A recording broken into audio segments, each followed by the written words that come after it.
저희 마음이 타오르게 하소서. 할렐루야 할렐루야 할렐루야.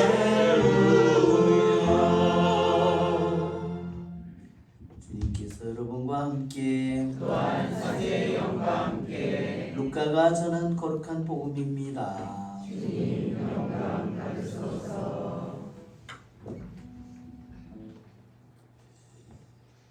주간 첫날 바로 그날 예수님의 제자들 가운데 두 사람이 예루살렘에서 예순 스타디온 떨어진 엠마오라는 마을로 가고 있었다.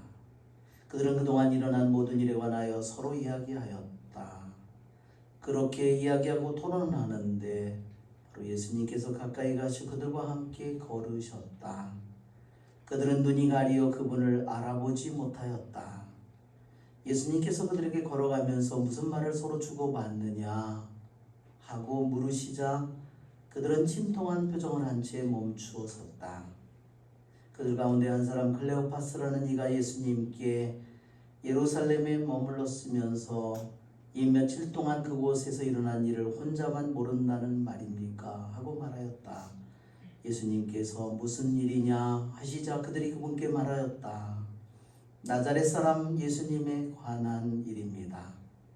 그분은 하느님과 온 백성 앞에서 행동과 말씀에 힘이 있는 예언자셨습니다. 그런데 우리의 수석사제들과 지도자들이 그분을 넘겨 사형 선고를 받아 십자가에 못 박히시게 하였습니다. 우리는 그분이야말로 이스라엘을 해방하실 분이라고 기대하였습니다. 그 일이 일어난 지도 벌써 사흘째가 됩니다.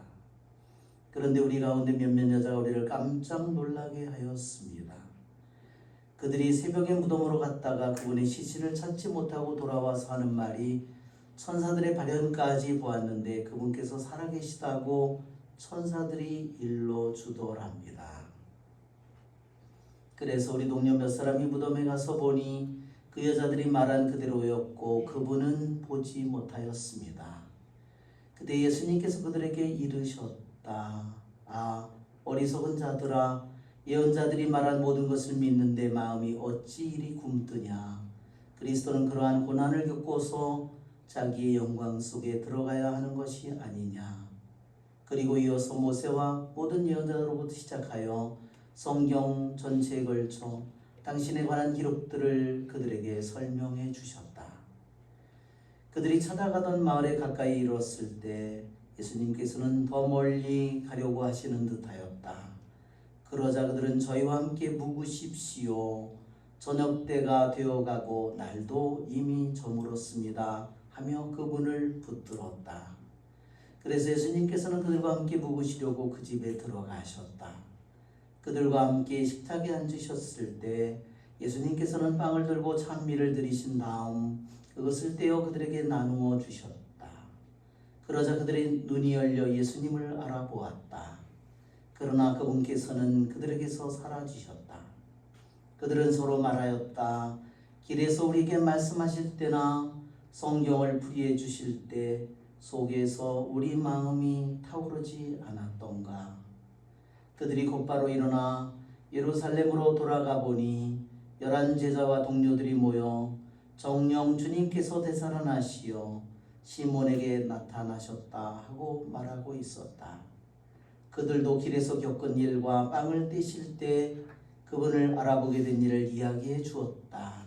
주님의 말씀입니다. 그리스도님 찬양합니다. 참 예수님,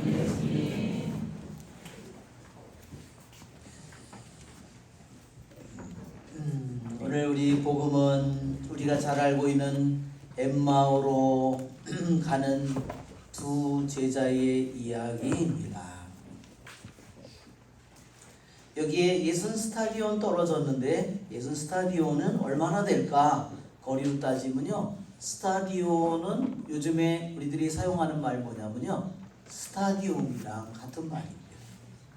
그러면 옛날에 2000년 전에 로마 사람들, 그리스 사람들이 경기장을 졌잖아요. 원형 경기장이라든지 그 경기장의 이름이 스타디움이에요. 요즘에도 경기장을 지면 그 사이즈로 똑같이 짓는 겁니다. 그래서 스타디움이라고 하나만 단어가 다른 거죠. 그러니까 스타디온의 거리는 몇 미터냐면 약 200m 정도.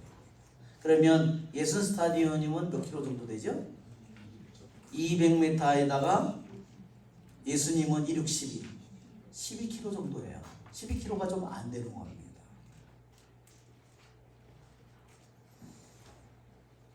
이 엠마오라는 마을은 어디냐면 키리앗 여아림이라고 개약의 교회가 팔레스타인 지방에 뺏겼다가 돌아오기 전에 유다 산악 지방에 있는 고을이에요.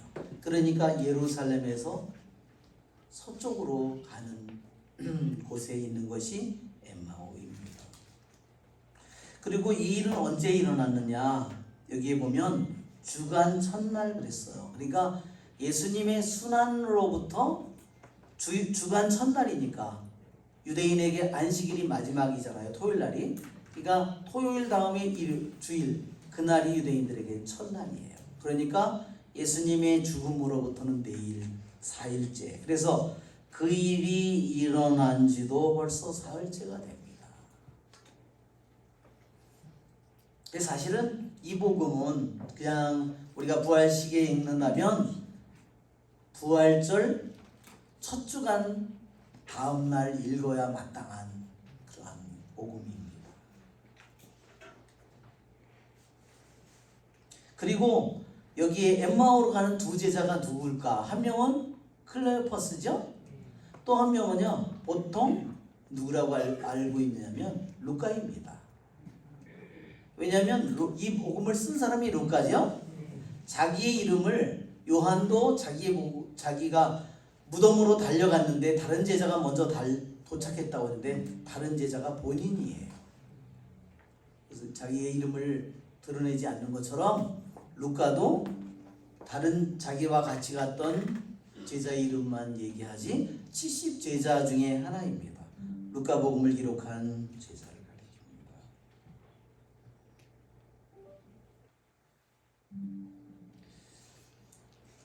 이 엠마오로 가는 두 제자의 이야기는 미사의 모습을 너무너무나 닮았습니다.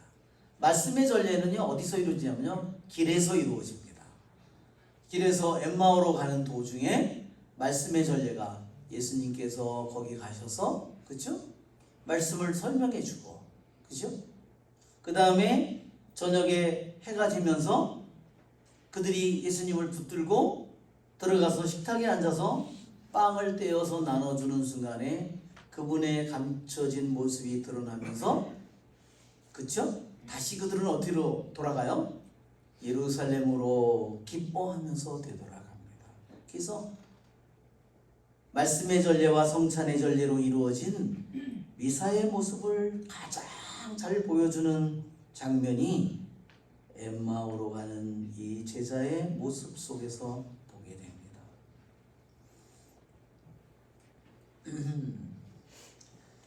예수님께서는 부활하신 예수님께서는 왜 이런 방법으로 당신의 모습을 감추었다가 당신의 모습을 잠깐 보여줬다가 왜 사라지실까? 그냥 같이 부활 기간 내내 머물면 좋을 텐데 그렇죠? 그러나 그분의 목적은 우리에게 당신의 모습을 보여주는 것이 가장 중요한 목적이 아니라 우리들의 마음으로 언제나 길이든 식당이든 집안이든 모든 곳에서 그분을 부활하신 예수님을 우리가 보지 않고도 믿는 사람은 행복하다. 여러분 우리가 보는 것은요 금방 관점이요 금방 바뀌어버립니다. 우리들이 눈으로 보세요. 내가 이 여자를 보다가 젊은 여자를 보면 또 이 여자 그렇죠? 우리의 관점은 금방 보는 것은 사라집니다. 그렇죠? 하와의 모습을 한번 비교해 보세요. 하와가 보는 것으로 따지면 하느님의 말씀을 들었지만 뱀을 바라보면서 뱀의 말을 듣는 순간에 금방 하나님의 말씀을 잃어버립니다. 그렇죠? 이렇게 보는 것은 우리들의 모든 초점과 우리들의 주의와 우리들의 에너지와 우리들의 생각과 우리들의 모든 초점을 금방 다른 곳으로 바꿔버립니다. 그래서 우리가 보는 것을 주의해야 되는 겁니다. 그것을 하는 동안에 나는 가장 소중한 내 안에 있는 것들을 잃어버립니다. 여러분, 마리아의 모습과 비교해 보세요. 마리아는 자신이 천사를 처음 만났죠? 천사가 은총이 가득하신 마리아여 하죠? 그러나 마리아의 모습은 어때요? 천사의 모습에 집중하지 않습니다. 그렇죠? 하와의 모습과 마리아의 모습을 비교해 보면 너무나 충격적입니다. 마리아는 분명히 인간보다 훨씬 더 뛰어나고 아름다운 천사가 자신에게 말을 했을 때 천사에게 집중하는 것이 아니라 천사가 전해준 하느님의 말씀에 집중하고 있어요. 그것이 무슨 말일까 곰곰이 생각합니다. 이것이 성모님의 모습이에요. 눈으로만 보면 어떻게 되죠? 눈으로만 보면 금방 하느님의 말씀은 잃어버렸을 거고 뱀의 모습과 뱀의 말만 생각하고 있습니다. 여러분, 우리들이 왜 예수님께서 눈으로 보지 않고도 믿는 사람은 복되다고 말했을까? 그 이유를 잘 알아야 됩니다. 우리는 내가 보는 것들에게 쉽게 속습니다. 보는 것들에 의해서 내 마음과 초점과 모든 것들이 쉽게 그들 쪽으로 다 바꿔버립니다. 그러나 믿음은 어떻습니까? 나의 전부를, 나의 사랑과 나의 주의와 나의 에너지와 모든 것을 믿음으로 그분에게 항상 내가 그분에게 드릴 수 있고 그분을 향할 수 있어요. 그러나 눈으로 볼 때는 마음과 분리되고 내 자신과 분리되고 내 존재 자체와 분리되고 내 영과 분리되고, 그렇죠? 다른 곳으로 내 영혼이 어디로 갔는지 금방 끌려가 버리는 겁니다. 그래서 주님께서는 당신을 보여주는 것이 목적이 아니라 그분은 그 제자들에게 예언자들이 말한 것을 왜 그렇게 믿기가 어렵냐? 모세 오경과 예언서와 성경 절체에 관한 당신에 관한 말씀, 당신에 관한 그 기록들을 설명해 줍니다. 하느님이 놀라운 점은 구약 성경에 장차 오실 메시아가 어떻게 우리를 구원할 것이고 어떻게 그분이 태어날 거고 어떻게 그분이 죽을 거고 모든 내용들이 구약 성경에 다 예언되어 있잖아요. 그 의미는 뭘까요? 하느님은 모든 역사를 알고 계신 분이고 모든 역사를 주관하시는 분이고 모든 것을 당신 뜻대로 하실 수 있는 분이라는 것을 우리에게 보여주는 겁니다. 즉 그분만을 참으로 우리들이 믿고 신뢰할 수 있는 분이라는 것을 우리에게 가르쳐주기 위해서 그분은 2000년 전이나 3000년 전에 아브라함이나 모세나 다윗이나 그런 사람 없이 당신 친히 오셔서 구세주로 우리에게 하늘에서 내려와서 당신이 구세주로 우리에게 역할을 할 수 있잖아요. 근데 왜 구태여 그렇게 했을까? 그것은 우리들이 그 당신의 예고와 그리고 그것을 기다리고 그 모든 역사 속에서 하나하나 그 모든 일이 예수님 안에서 실현되고 완성되는 것을 볼 때 참으로 그분만이 진실한 분이라는 것, 그분만이 참으로 전능하신 분이라는 것, 그분만이 참으로 사랑이시라는 것, 그것을 우리가 알도록 하는 거죠. 그렇죠, 여러분? 그래서 모세와 예언서와 성경 절차에 관한 당신의 기록들을 설명해 주셨습니다. 그래서 구약에 있는 이제 그 말씀들이, 구약에 있는 그 모든 예언의 말씀들이 더 이상 과거의 이야기가 아니고, 그죠? 이제 예수님의 안에서 이루어지는 이야기고, 그것을 읽는 순간에 지금 그로부터 2000년이 지났지만 구약의 그 말씀을 읽을 때 그 말씀이 예수님을 통해서 이루어지고, 지금 그 말씀을 듣고 그 말씀을 내가 받아들일 때 그 말씀은 나에게 생명력으로 나에게 역사하는 겁니다. 그렇죠 여러분? 구원의 그 힘과 능력을 빛을 우리에게 비추고 당신의 구원의 역사를 내 안, 우리들 안에서 이루고 있는 것입니다.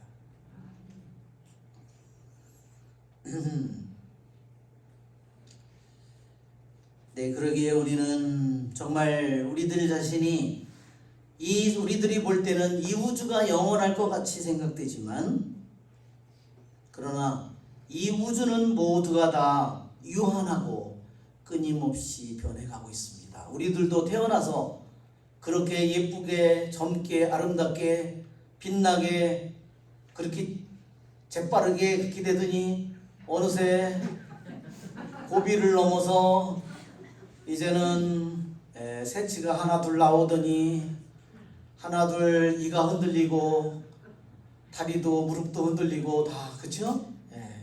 이렇게 되는 것처럼 이 세상에 있는 만들어진 물질, 우주 모든 것은 끊임없이 소멸의 길을 걸어갑니다. 그러나 그분의 말씀만은 영원할 것입니다.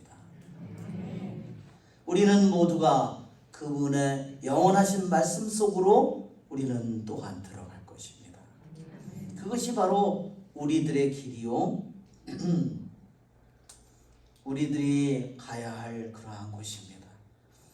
거기에는 더 이상 우리들의 늙음도 소멸도 병고도 묶임도 그 어떤 것도 없을 것입니다. 그래서 그분은 우리들에게 당신의 말씀으로 우리를 가르치고 당신의 말씀으로 우리 마음을 타오르게 하시고 당신의 말씀에 우리들의 마음이 향하도록 하시고 당신의 말씀을 우리들이 받아들이도록 그분은 끊임없이 인도하고 계십니다. 여러분을 보면 그분이야말로 이스라엘을 해방하실 분이라고 기대하였다고 했어요. 제자들 자체도 그랬어요. 어떤 해방을 기다렸을까요, 여러분? 첫째로는요, 로마로부터의 해방과 독립을 그들이 기다렸어요. 이 나쁜 놈의 새끼들, 이 로마 이놈들, 그죠? 그러면 로마로부터 자기가 자유로워지면 다 잘 될까요? 아닙니다. 자기 동족에게 더 많은 또한 해방이 돼도, 그죠? 자기 동족으로부터 또한 수탈을 겪습니다. 그죠, 여러분? 그것은 영원한 해방이 아닙니다. 그들은 참으로 그분이 행동과 말씀에 힘 있는 예언자로 이스라엘을 구원할 분이라고 생각했지만 그것은 진정한 구원이 되지 않습니다. 여러분, 우리들의 조상, 우리 할아버지, 할머니들이 살던 데에 비하면 우리가 지금 조선시대 임금보다 더 잘 먹고 살아요. 치즈에다가 빵에다가 무슨 그쵸? 잼에다가 무슨 버러에다가 무슨 우리 오장육부가 다 탱탱 붓고 있잖아. 하도 많이 먹어가지고. 그죠? 그죠? 술이라는 술도 얼마나, 옛날에 막걸리에 정종이나 먹었겠지. 지금은 보드카에, 양주에, 포도주에. 우리들이 이렇게 살지만, 그쵸? 그것은 진정한 해방이 결코 아닙니다. 그쵸, 여러분? 그분의 해방은, 그분이 우리에게 주시는 해방은 만일 죄를 용서할 수 없다면, 해방은 아닙니다. 우리 질의 죽음을 없앨 수 없다면 해방이 아닙니다. 죽음으로부터, 영원한 죽음으로부터 우리를 구원할 수 없다면 그것은 해방이 아닙니다. 우리들이 욕망으로부터, 쾌락으로부터 우리들이 이 세상에 묶여있는 세상의 영과 육신의 영과 사탄의 영에 묶여있는 것으로부터 해방을 되지 않는다면 어떻게 그거를 참으로 하느님의 구원이라고 얘기할 수 있겠습니까? 오늘 이 독서의 말씀에도 그렇게 말합니다. 베드로 사도가 일어나서 여러분은 조상들에게서 물려받은 헛된 생활 방식에서 해방되었다고.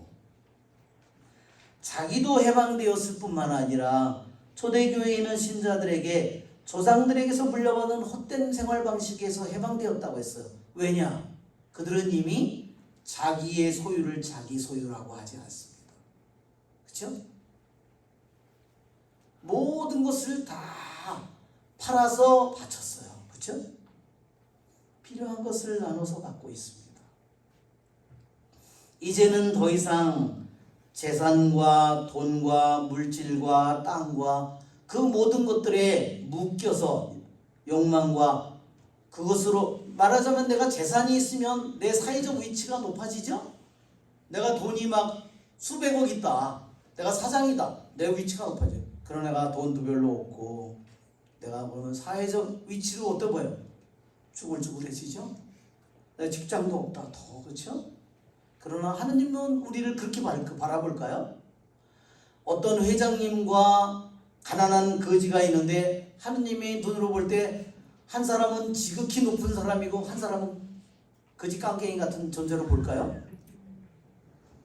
하느님이 그 존재를 만드신 분이에요.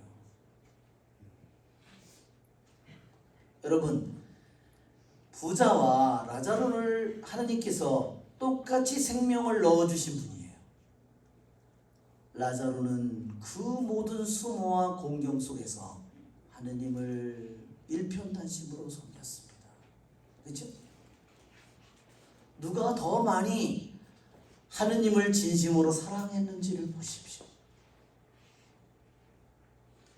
우리는 모든 것을 세상의 눈으로만 본다면 우리는 세상에 묶여있는 자로 살아갈 수밖에 없어요.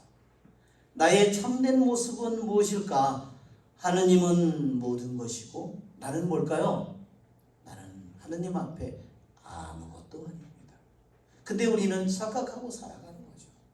그래, 내가 이만한 돈이 있다, 이만한 재산이 있다, 이만한 내가 직장이 있다, 지위가 있다, 내가 뭐 미모가 있다, 이렇게 생각하고 살아가죠.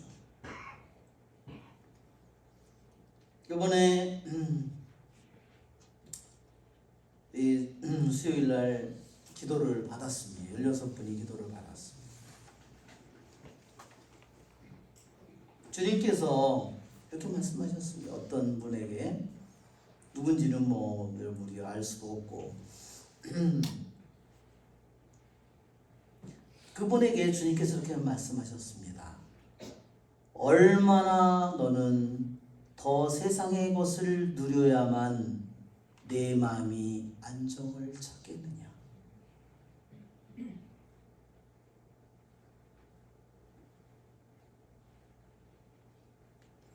편하고 즐겁고 기쁘게 사는 것, 그것이 내 인생의, 남은 인생의 꿈이라면 언제 내 영혼이 내 안에서 안정을 누리고 자유를 누리겠느냐.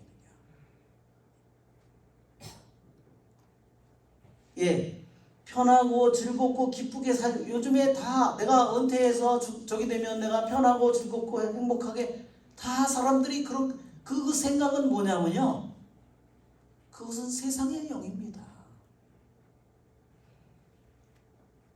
거기는 하느님이 어디 있어요? 하느님은 없습니다.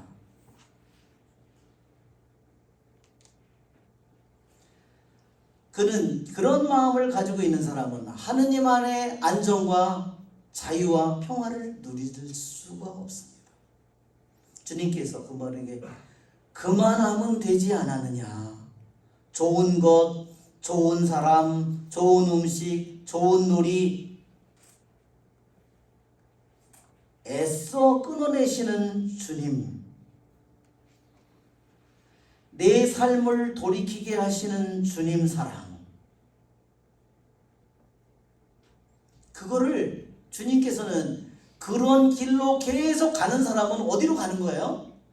세상을 따라서 끊임없이 가는 겁니다. 자기에게 매일 하루하루 주어진 아름답고 하느님과 함께 더불어 사는, 하느님 안에서 자유를 누리고 하느님 안에서 안정을 누리고 하느님 안에서 평화를 누리고 세상의 모든 것들을 끊어버리고 하느님께로 가야 될 준비를 해야 되는 사람, 그 모든 것들에 자기로 거기로 가지 않고 딴 데로 가잖아요. 끊어버려야 될 것을 버리지 않고 딴 길로 계속 가고 있는 겁니다. 지금은 내가 내 자식의 영혼을 돌보아 주어야 할 때이다.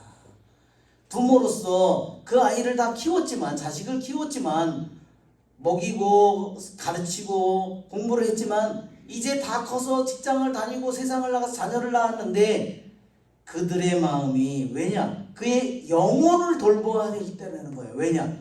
하느님 없는 텅 빈 마음.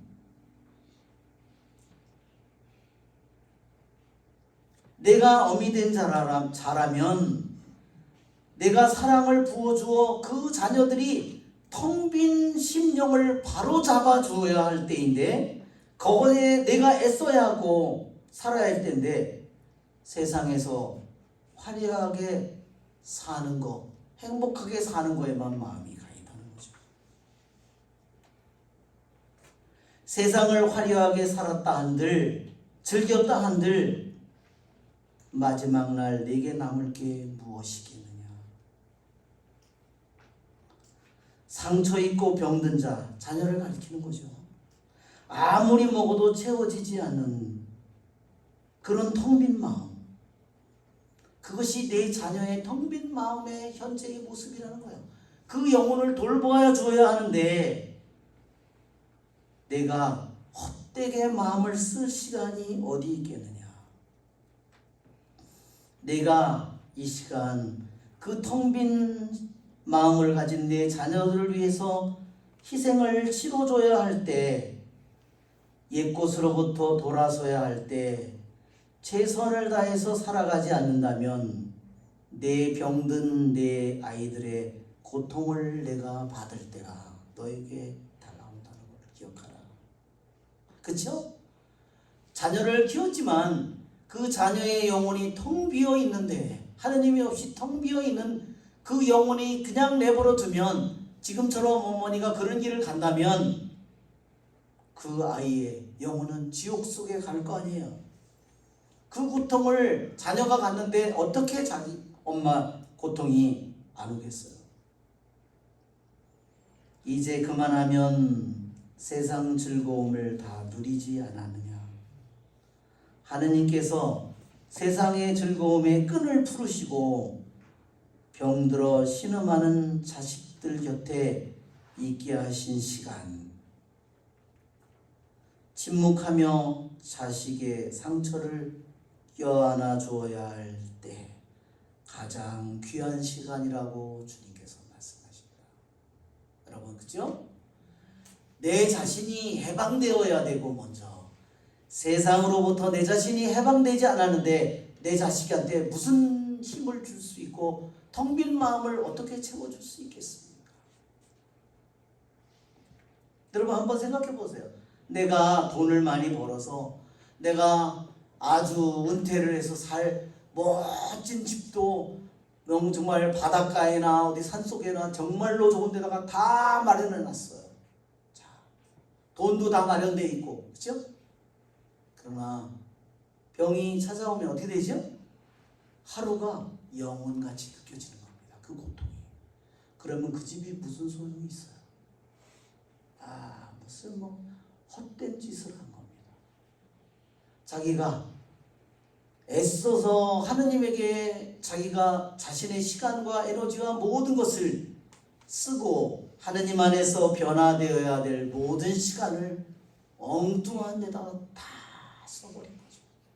아무짝에도 쓸모없는. 그렇죠? 시간의 주인은 누구입니까? 하느님입니다. 생명의 주인은 누구입니까? 하느님입니다. 나의 숨통을 쥐고 있는 분은 누구입니까?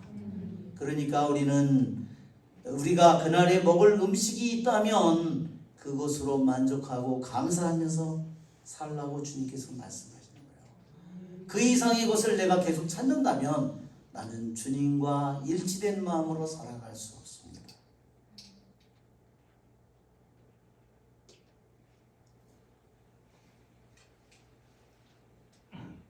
오늘날 우리 신자들이 우리들이 그동안 왜 아이를 안 낳고 결국 그 모든 것은 그 아이들이 이제는 돈만 아는 아이들이 되어버렸어요. 우리 부모의 생각과 마음이 그 아이들에게 들어갔고 그 지금 결과를 우리가 맛보 쓴 맛을 보고 있는 겁니다. 그런데 내가 나머지 나의 인생을 편하고 즐겁고 기쁘고 행복하게만 살려고 내가 주님의 아들, 딸인데 내가 그렇게 생각하고 있을 때 나는 주님에게 가는 것이 아니라 내 모든 인생을 내 모든 주님께서로부터 주어진 거룩하고 아름다운 모든 시간을 다 잃어버렸다는 거. 내가 구원해야 될 수많은 영혼을 다 잃어버렸다는 사실을. 오늘 베드로가 일독서에서 오순절 설교를 합니다. 그렇죠 여러분?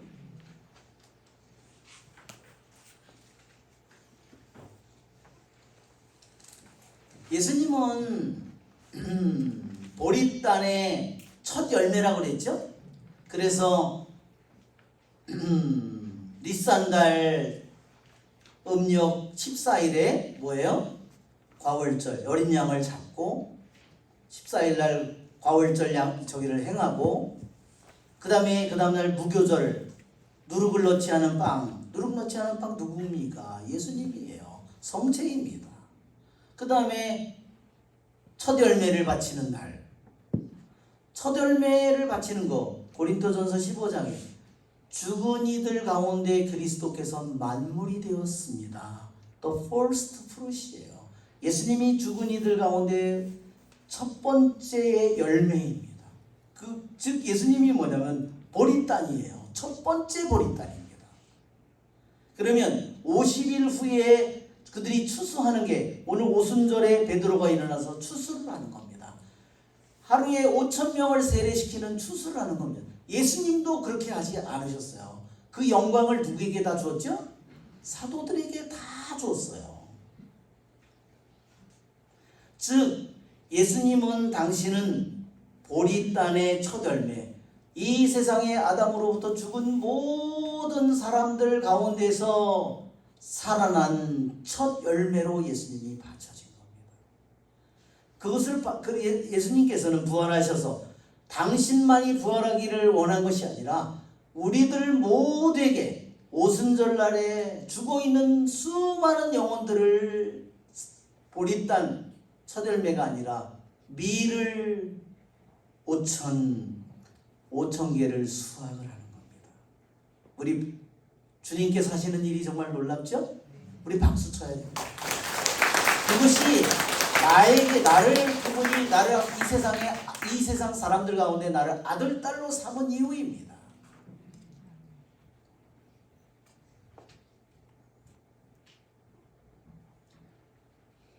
하느님 오른쪽에 들어 올려주신 그분께서는 여러분 하느님의 오른쪽이 하늘에 올라간 하느님의 아버지의 왼쪽은 뭐고 오른쪽은 뭐지 이렇게 생각할 수 있습니다. 이것은요 어법의 표현입니다. 즉 무슨 소리냐면요 하느님의 오른편 왕의 오른편을 얘기할 때는요 그게 무슨 뜻이냐면 어법이 표현이 근동 사람들의 표현이 그것은 뭐냐면 왕 하느님 아버지와 똑같은 위치를 표현하는 겁니다. 다윗의 오른편에 솔로몬 왕의 오른편에 어머니가 있어요. 바세바가 있어요. 그것은 뭐냐면 다윗 왕과 동등한 위치를 표시하는 겁니다. 즉 하느님 아버지의 오른편에 들어올리신 예수님은 뭐냐면 하느님과 동등한 위치를 가졌음을 표현하는 말입니다. 자, 예수님께서는 약속된 성령을 아버지께로부터 받은 다음에 그 성령을 우리들 모두에게 부어주셨다 했습니다. 우리들이 받는 영광이 뭘까요? 이 독서에도 하나님께서는 그분을 죽은 이들 가운데 일으키시고 영광을 주시어 영원히 죽을 우리들을 영원한 생명을 주실 뿐만 아니라 우리들에게 성령을 부어주셨습니다.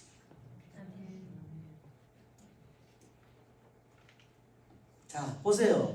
오늘 베드로가 오순절에 다락방 앞에서 5,000명에게 설교를 하고 있습니다. 설교의 내용을 보면 이렇습니다. 시편을 이용합니다. 우리 화답송의 내용입니다. 화답송 16번. 주님을 언제나 내 앞에 모시오니 내 오른편에 오시옵기에 흔들림이 없으리이다. 그러기에 내 마음 즐겁고 영혼은 봄돌고 육신마저 편안히 쉬오리니 썩도록 당신 성도를 지옥에 아니 버려두시리이다. 시편 이 15편의 성물도에 매일 우리가 바치는 기도입니다. 자, 오늘 25절부터 그 시편을 이용합니다. 다윗이. 그 시편의 이 말이, 이 시편에 있는 이 말이 이루어졌다는 겁니다. 자, 이 시편을 쓴 사람은 다윗입니다. 다윗은 무슨 뜻인지도 다 몰랐지만 주님을 언제나 내 앞에 오른편에 모시옵기 흔들리지 썩도록 당신 성도를 아니 버려두시리이다. 자기는 분명히 죽고 썩어서 묻혔는데 썩도록 당신 성도를 아니 버려두실 날이 분명히 오리라는 것을 다윗은 성령을 통해서 받고 영을 통해서 받고 그것을 이 시편으로 기록합니다. 그 예언의 말씀이 예언의 이 시편 말씀이 이루어졌다고 선언하고 있는 겁니다. 예수님을 통해서. 즉 다윗은 자신의 아들 솔로몬의 아들, 그 아들의 아들을 거기서 온 예수 그리스도를 통하여 영원히 썩지 않는 그 부활이 올 거를 다윗은 그것을 자기가 썼고 자기 시대에는 이루어지지 않지만 그것이 언젠가는 분명히 실현될 날을 그가 기다리면서 믿음으로 희망으로 그것을 기다렸다는 겁니다. 우리 모든 인간은 죽고 썩고서 다 시신으로 먼지처럼 돌아가지만 우리들이 죽어도 언젠가는 다시 부활할 날이 올 것이라는 사실을 다윗은 이 시편을 통해서 그는 믿었고 그 믿음으로 기뻐했고 희망으로 기뻐하면서 그날을 기다리면서 다윗은 죽었습니다. 여러분, 예루살렘의 오순절날에 그 성령을 받은 다락방이에요. 그 바로 밑에 방이 뭐냐면요, 다윗의 무덤이에요. 너무너무나 놀라운 일입니다. 성경에 보면 다윗이 다윗 성 안에 묻혔다고 성경에 기록되어 있습니다. 그러면서 다윗의 아들 솔로몬도 모두가 다 다윗 성 안에 묘지가 있었어요. 그런데 로마에 점령당하고 성전이 모두 불타고 반란이 일어나면서 모든 것들이 다 사라졌습니다. 그러나 무덤에 그 자리는 있었죠. 바로 예루살렘의 이스라엘 성지순례를 가면 위에 방이 다락방이면 바로 밑에 지하실로 내려가면 거기가 다윗의 무덤이에요. 그게 얼마나 놀랍습니까? 오순절날에 오순절날에 베드로가 성령을 받아서 복음을 전하는데 바로 시편, 놀랍게도 시편, 다윗이 쓴 이 시편을 얘기하면서 죽은 이들 가운데 부활한 예수님이 이 모든 일들을 가져왔음을 설교하고 있고 그날 하루에 5천 명의 밀을 수확하는 모습을 보여줍니다. 여러분, 그렇죠? 그게 2000년 전에만 일어난 걸까요? 그것을 참으로 믿는 우리들의 마음, 내가 그것을 온전히 믿는다면 우리들 안에 그런 일들이 끊임없이 이루어지겠죠. 그렇죠, 여러분? 우리는 밀을 수확하도록 부르심을 받은 사람들이에요. 밀이라는 영혼을 수확하도록 우리가 부르심을 받은 사람입니다. 그러면 어떻게 해야 될까요? 우리도 약속된 성령을 그분께서 우리에게 보내주셨음을 끊임없이 믿고 그것을 갈망하고, 우리를 변화시킬 분은 인간의 영이 아니라, 나의 영이 아니라 나를 새로이 다시 태어나게 할 분은 성령이시고, 나를 새로이 태어나게 하실 분은 부활하신 예수님이고, 나를 끊임없이 새로 태어나게 하실 분은 승천하시는 예수님입니다. 그것을 주님께서는 우리들에게서 기다리고 계신 겁니다. 그분은 이 모든 일을 하시기 위해서 우리를 단지 세상의 정치적인 문제, 경제적인 문제, 군사적인 문제, 이런 문제로부터 우리를 해방하기 위해서 온 것이 아니라 우리를 영원한 죄, 그렇죠? 정치나 경제나 뭐 군사나 우리들의 육신이 죽으면 우리하고 아무 관계도 없는 일입니다. 모두가 다 헛된 없어질 일들입니다. 그러나 우리들이 잘못 살아간 나의 죄는 영원히 남을 겁니다. 그렇죠? 왜? 하느님께 죄를 지었기 때문입니다.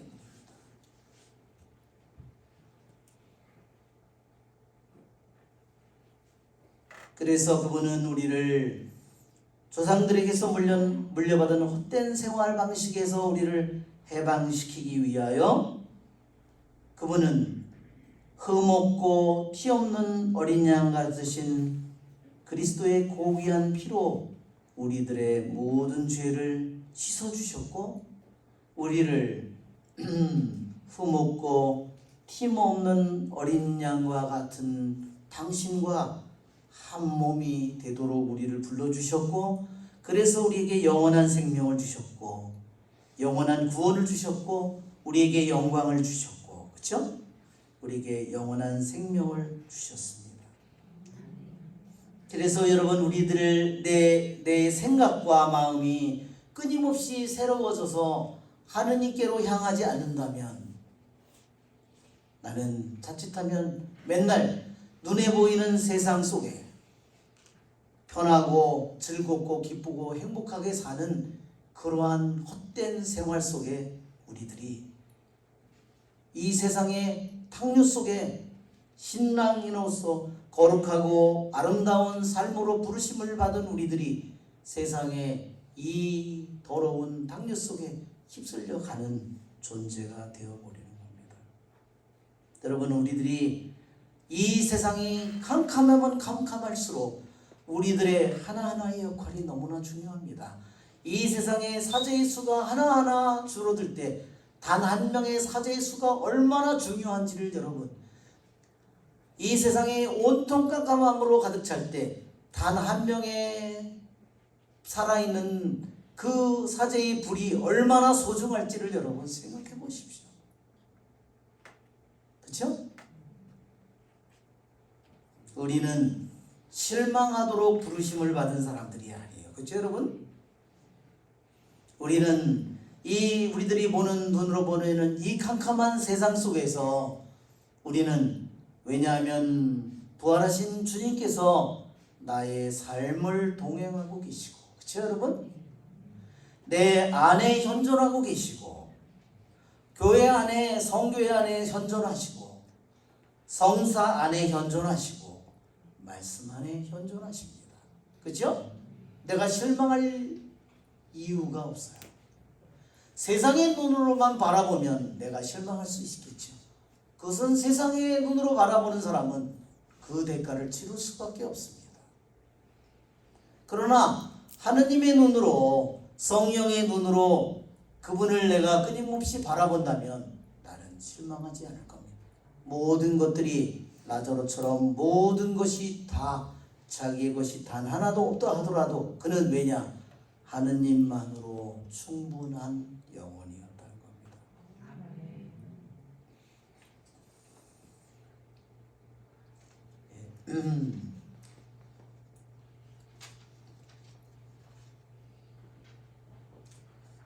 네, 제가 자료도 많이 가져왔는데 자료를 하나도 못했네요. 그거는 안 해도 되겠죠. 네, 우리 찬미를 하나 하면 좋겠습니다.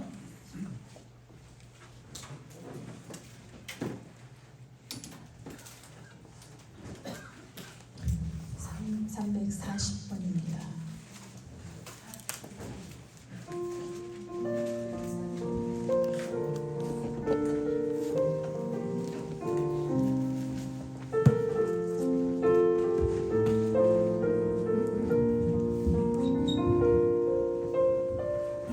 하느님 한 번도 나를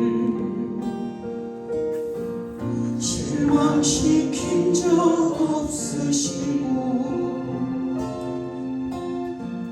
언제나 공평과 은혜로 나를 지키셨네.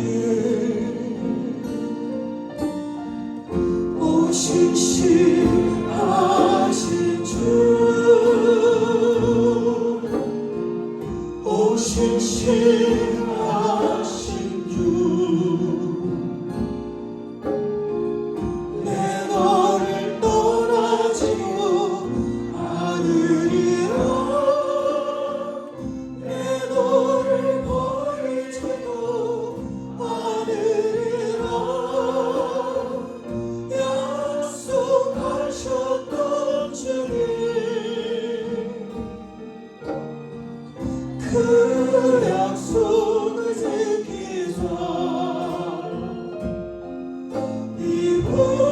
이후로도 영원토록 나를 지키시리라 확신하네. 지나온 모든 세월들